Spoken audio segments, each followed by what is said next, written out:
benvenuti alla TG Sicilia. Le principali notizie. La magistratura indaga sul naufragio al largo di Lampedusa di 45 persone. Unica sopravvissuta, Yasmin, piccola migrante di 11 anni, rimasta in acqua per ore e salvata miracolosamente. Università fantasma, sequestrati a Palermo 3 milioni e mezzo di tasse evase dal patron dell'Ateneo italo-bosniaco, truffati centinaia di studenti che hanno pagato rette salate per corsi mai riconosciuti. Shock a Campobello di Licata, un uomo ha puntato la pistola alla testa del sindaco Terrana, i carabinieri hanno bloccato l'aggressore che da tempo chiedeva un lavoro.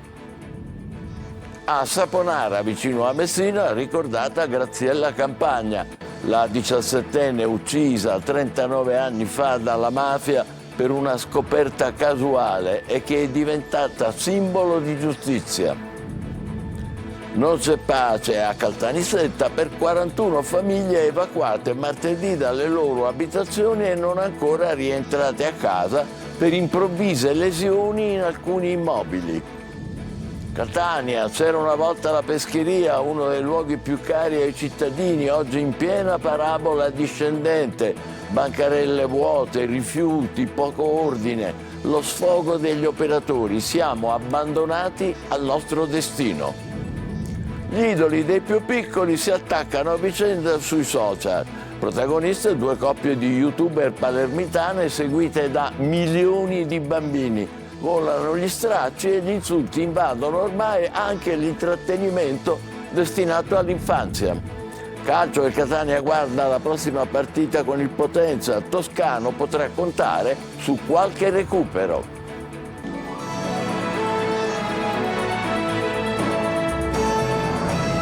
Bentrovati, è aperta un'inchiesta sul naufragio al largo di Lampedusa con unica sopravvissuta Yasmin, la piccola migrante di 11 anni rimasta in acqua per ore e salvata miracolosamente. Tra le 44 persone sparite tra le onde, come ha raccontato la bambina, anche il fratello, Adelaide Barbagallo. Sta bene, ha lasciato il poliambulatorio di Lampedusa Yasmin, la piccola migrante di appena 11 anni della Sierra Leone, salvata in mare nel canale di Sicilia. Ha raccontato di essere rimasta in acqua per 2 giorni, ma i medici che l'hanno visitata spiegano che sia improbabile, se così fosse sarebbe morta. A mare la cognizione del tempo si perde, le ore diventano infinite, l'aver visto sparire fra le onde il fratello e altri 2 migranti per lei è stato traumatico. Il suo salvataggio sa comunque del miracoloso. Il mare era in tempesta con onde alte anche più di 3 metri, erano le 3:20, raccontano i soccorritori. A quell'ora il Mediterraneo è una massa nera che si incolla al cielo altrettanto scuro. Sono state le urla della bambina a guidarci. La procura di Agrigento ha aperto un'inchiesta per fare chiarezza sul naufragio di 45 persone, tra cui Yasmin, come ha raccontato l'equipaggio della barca a vela dopo aver parlato con la bambina. Stamattina è stato sentito lo skipper. La guardia costiera adesso sta sentendo gli attivisti che insieme a lui a bordo dell'imbarcazione hanno udito la voce della bambina in mare. Il veliero si trova fermo a Lampedusa ed è pronto per la partenza per altre missioni, specifica la ONG tedesca Compass Collective. Università fantasma, su ordine della Procura di Palermo, sequestrati 3 milioni e mezzo di tasse evase al patron dell'Ateneo italo-bosniaco. Indagati anche i 2 figli truffati, centinaia di studenti che avevano pagato rette salate per corsi mai riconosciuti. Giusy Lazzara. C'è una svolta nell'inchiesta sull'Università fantasma italo-bosniaca Jean Monnet.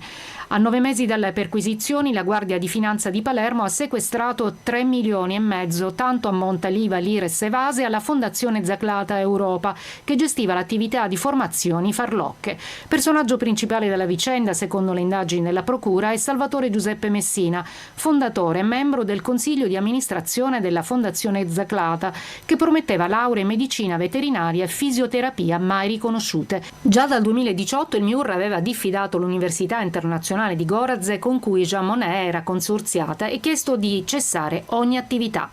Messina avrebbe coinvolto nella truffa anche i figli Dario e Giuliana, indagati insieme ad altri 2 membri del Consiglio di amministrazione.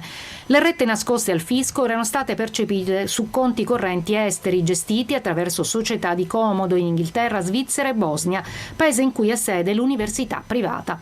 Più di 800 gli studenti truffati per anni, che adesso si trovano senza alcun titolo di studio, avendo pagato rette salate.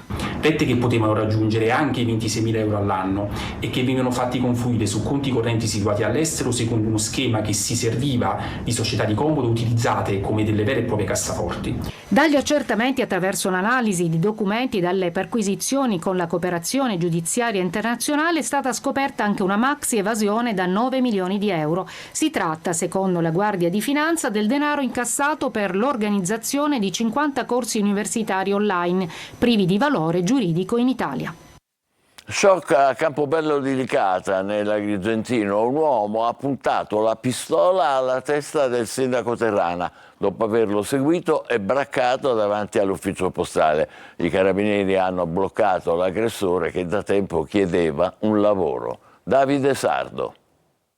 Una pistola a giocattolo puntata alla testa, ma la paura è stata tanta per il sindaco di Campobello di Licata, Vito Terrana.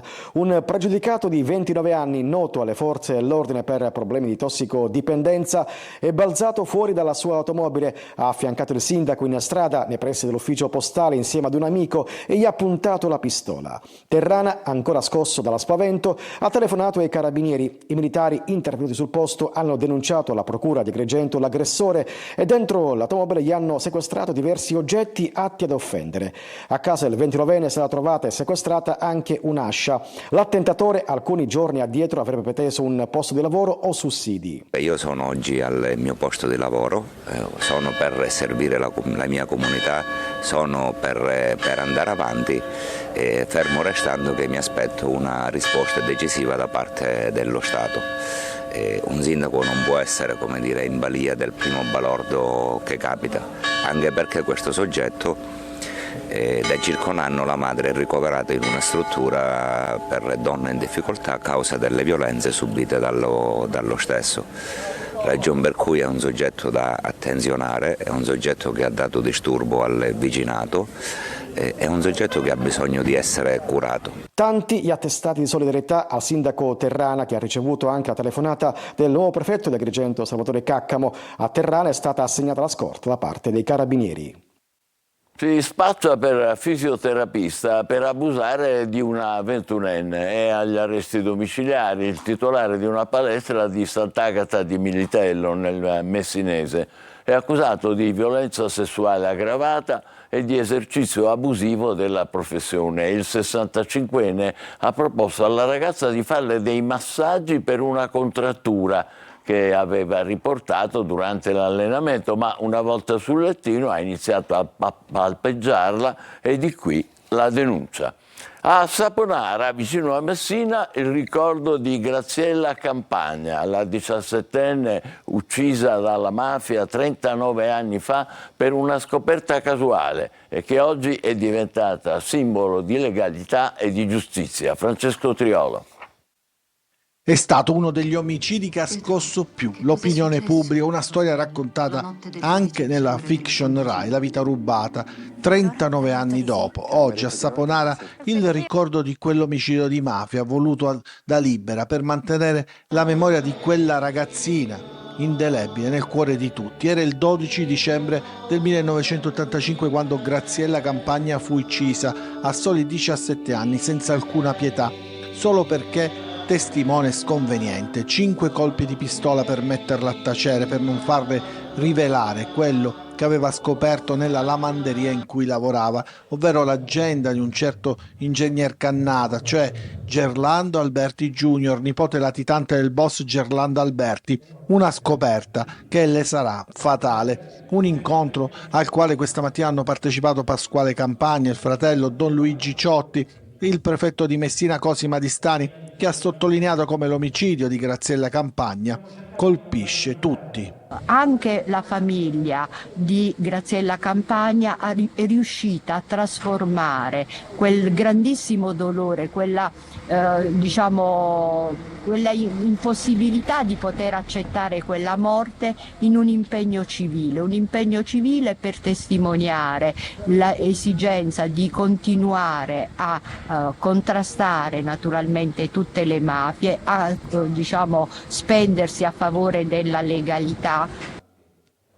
La mafia si può sconfiggere. Nuovo incontro con gli studenti, questa volta dell'Istituto Gemellario di Catania, di esponenti della Questura, della Confindustria e dirigenti scolastici sulla lotta contro la criminalità organizzata. La mafia attecchisce dove non c'è rispetto per le regole, ha ricordato il dottor Montemagno, dirigente della Polizia di Stato. La Confindustria di Catania, ha detto la dottoressa Luca, apre le sue porte ai giovani per offrire opportunità di lavoro e pratica di legalità nelle aziende. Folta la partecipazione degli studenti che, intervenendo, hanno manifestato volontà convinta di affiancare senza timore chi la mafia la combatte tutti i giorni, arrestando chi spaccia, pretende il pizzo, minaccia e corrompe.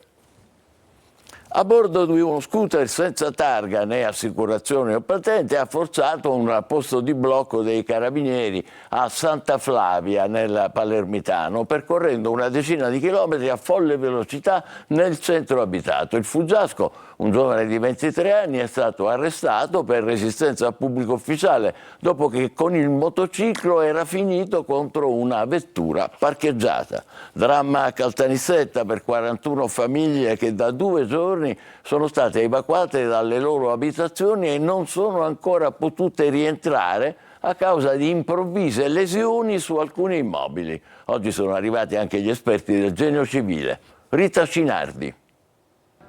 Si prospetta un Natale non facile per 13 famiglie nissene che martedì sera sono state evacuate dalle loro abitazioni e da quel momento non hanno fatto più rientro. Lo sgombero di 41 persone si è reso necessario dopo che 3 immobili di Via Redentore, una delle strade principali del centro storico di Caltanissetta, hanno presentato improvvise lesioni. A raccontare cosa è accaduto quel pomeriggio uno dei residenti che attualmente, così come altre 40 persone, tra i quali anche donne, anziani e bambini, si trova fuori casa in un alloggio messo a disposizione dal comune. I segni più particolari che hanno allarmato un po' anche tutto il palazzo sono stati intanto dei rumori che sono stati avvertiti all'interno del palazzo, le porte d'ingresso degli appartamenti che erano bloccate e non si potevano aprire. Hanno chiamato i vigili del fuoco e ci hanno fatti uscire. Esperti del Genio Civile arrivati da Palermo e Catania cercheranno di comprendere le cause che hanno determinato le lesioni. I sopralluoghi eseguiti in questi giorni infatti non sono riusciti a restituire una risposta chiara su cosa sia accaduto.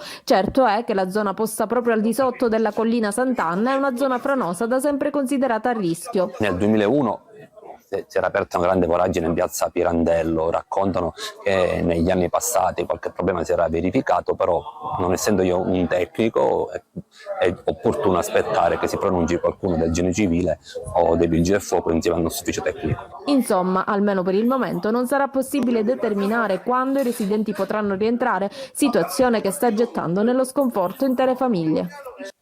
3 anni fa la strage di Ravanusa, con 9 vittime rimaste sotto le macerie di una terribile esplosione. I soldi promessi per la ricostruzione non sono mai arrivati.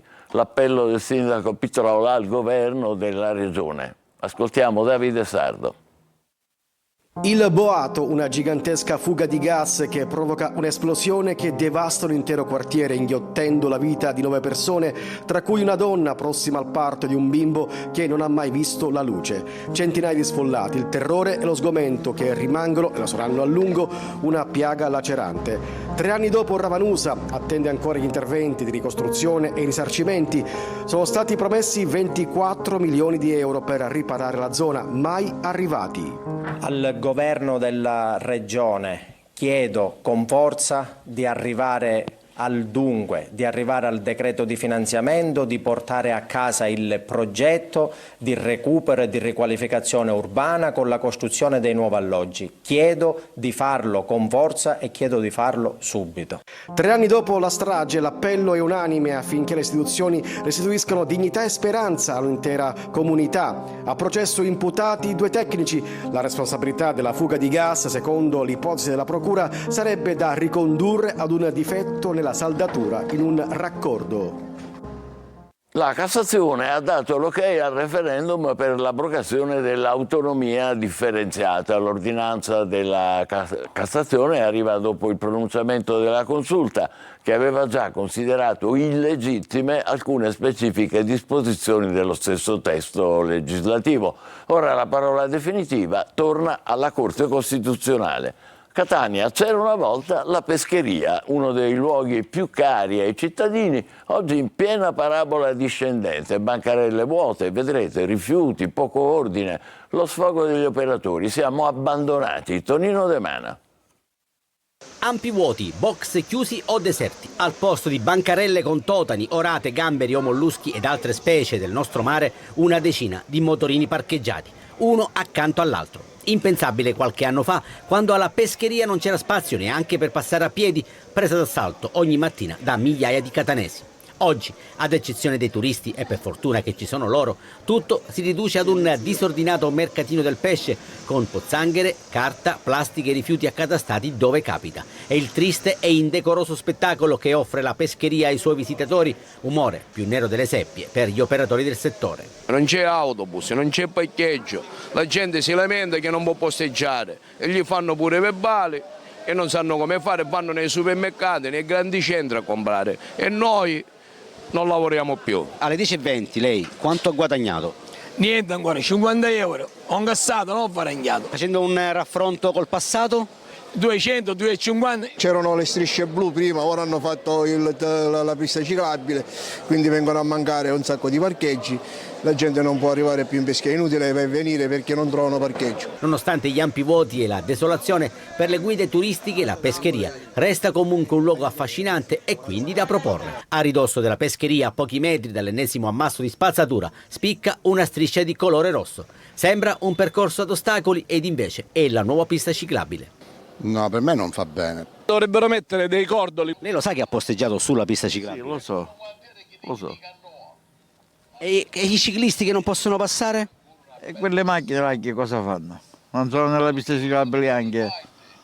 Quindi trasgrediscono gli altri, trasgredisco anch'io? No, io sono qua perché c'è un posto lateralmente e mi sto mettendo qua. Diciamo così. A Catania una fuga di gas da 2 mansarde ieri in via Guardia della Carvana ha costretto a evacuare 18 appartamenti di un residence e gli abitanti di un condominio adiacente. A intervenire con appositi motoventilatori diverse squadre dei vigili del fuoco. Ancora a Catania, dopo decenni, ha ripreso a funzionare il grande orologio posto su Porta Garibaldi, l'arco trionfale che i catanesi chiamano il Fortino. A curare il ripristino sono stati gli eredi dell'ultimo orologiaio, Orazio Squadrito, che nel 1939 aveva riparato il meccanismo, era stato l'ultimo. Ora un intervento artigianale nell'ambito della riqualificazione del monumento è arrivato ormai alle battute finali ed è stato finanziato con i fondi del PNRR. Ogni giorno alle 12 e alle 18 risuoneranno di nuovo i rintocchi. L'amministrazione ha anche annunciato che provvederà tra poche settimane a proibire il parcheggio delle macchine in Piazza Crocifisso, alla base proprio di Porta Garibaldi.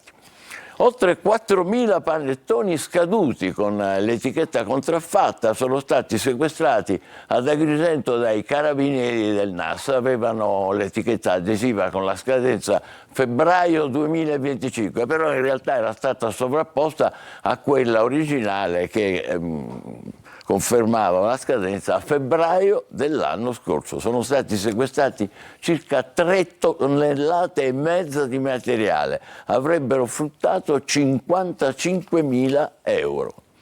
Gli idoli dei bambini si attaccano a vicenda sui social, è una querela tutta siciliana perché i protagonisti sono due coppie di youtuber palermitane e che sono seguite da milioni di bambini. Parliamo dei famosissimi Me contro te e dei D'Insieme, e chi ha figli piccoli naturalmente li conoscerà sicuramente, il servizio di Eva Spampinato. Sì, lo Ma so. questi hanno un problema. Cosa faresti se li incontrassi? Fatti sotto!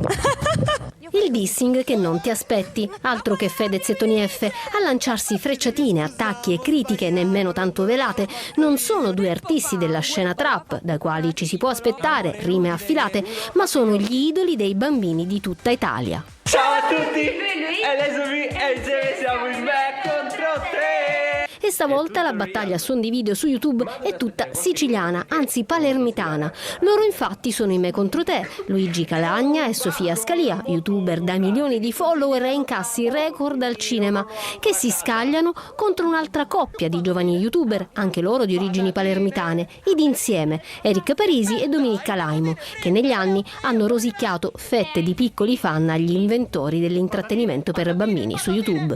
Hanno rubato il nostro personaggio, sono finti signoresse. Sì, esatto. Guarda, o chiudete tutto oppure andiamo per vie legali. Loro cosa hanno fatto? Hanno pensato bene di diventare la coppia di Sofia e lui. Volano stracci e l'inaspettato dissing diventa virale. I Me contro te attaccano i compaesani D'Insieme e li accusano di plagio. Loro replicano, promuovono il loro film usando il nostro nome. La verità è che loro non riescono a accettare il fatto che possono esserci altre persone nel loro campo, cioè che possono fare video su YouTube per lo stesso pubblico. Dopo aver imparato come fare uno slime con tutte le colle e i brillantini del mondo, adesso, grazie allo scontro video dei loro miti, i bambini avranno imparato anche come insultarsi a vicenda tramite una telecamera e senza il confronto diretto, faccia a faccia. Un insegnamento poco edificante contro l'idea che i dissapori o le divergenze possono esserci e ci saranno nella vita da adulti, ma andrebbero chiariti con una comunicazione costruttiva, che poi al limite ognuno rimane della propria opinione, ma almeno non si è trasformato in un vile bullo da tastiera. Grazie alla nostra Eva Spampinato. Allora, è il momento della nostra pausa, tra poco il Catania che è pronto ad affrontare il Potenza. Nella squadra tornano Anastasio e Castellini. State con noi, vi aspettiamo.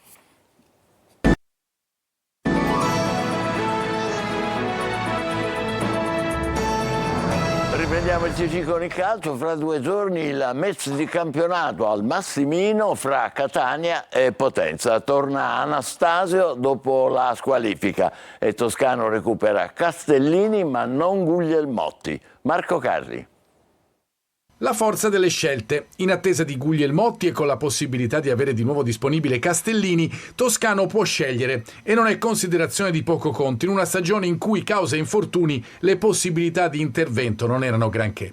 Siamo qui per trovare soluzioni, ripeteva il tecnico, nei momenti in cui c'erano meno possibilità di scelta sull'11 di partenza. Ebbene, adesso le soluzioni ci sono. Si chiamano Ierardi, che dà alternative in difesa insieme a Giega, che avrà ancora una settimana di allenamento in gruppo, o Anastasio che torna dalla squalifica. Si chiamano Sturaro e De Rose, che a Taranto hanno mostrato di esserci e come, ma anche Jimenez, che in mediana ha dato il suo contributo e adesso può farlo anche alle spalle delle punte. E a proposito di punte, è stata una settimana migliore anche per Montalto dopo il gol di Taranto. Si tende al sereno dunque, ci sono le premesse, ma ovviamente tanto dipenderà dalle prossime 2 partite interne. La prima è sabato con il Potenza. Si chiude il girone d'andata contro Caturano e Soci. La sfida fra i due bomber, Caturano appunto e inglese, è stuzzicante per chi guarda in modo neutrale, ma per i tifosi che vogliono vedere un Catania vittorioso i duelli personali contano, danno sale allo spettacolo, ma contano soprattutto i 3 punti. Entrambe le squadre vengono da un 5-1 a proprio favore, stanno bene. Al Catania aspetta fare capire che adesso sta meglio. E noi ci fermiamo qui, l'appuntamento come al solito è per le 20 di stasera, grazie per averci seguito, buon pomeriggio.